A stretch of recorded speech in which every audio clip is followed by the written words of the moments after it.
ಮಗ ಅಪ್ಪ ಸಾಲ ಮಾಡಿ ನನ್ನ ಜೀತ ಕಿಟ್ಟನು. ಪಟ್ಟಣಕ್ಕೆ ಕರೆತಂದು ಮನೆ ಕೆಲಸಕ್ಕೆ ಬಿಟ್ಟನು. ಕಸ ಮುಸ್ರೆ ತೊಳೆಯುತ್ತೀನಿ, ಬಟ್ಟೆ ಬರೆ ಒಗೆಯುತ್ತೀನಿ. ನೀರುಳ್ಳಾಡಿ ಕೈ ಸೆಳೆತು ಕಾಲವನ್ನು ಮೈದು. ಯೂನಿಫಾರ್ಮ್ ಹುಡುಗನನ್ನು ಶಾಲೆಗೆಂದು ಬಿಡುತ್ತೀನಿ. ಶಾಲೆ ಮಕ್ಕಳನ್ನು ನೋಡಿ ಮಕ್ಕಳಾಗಿ ನಿಲ್ಲುತ್ತೀನಿ.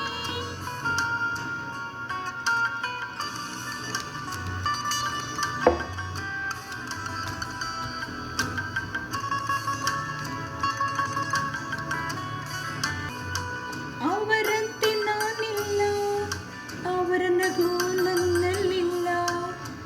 ಆ ಪುಸ್ತಕ ಸ್ಲೇಟು ಯಾಕೆ ನನಗೆ ಸಿಕ್ಕಲಿಲ್ಲ. ಹೆಣ್ಣಂತೂ ಕಲಿತರೆ ಶಾಲೆಯೊಂದು ತೆರೆದಂತೆ. ಮನೆ ಮೊದಲ ಪಾಠ ಶಾಲೆ, ತಾಯಿ ಮೊದಲ ಗುರು.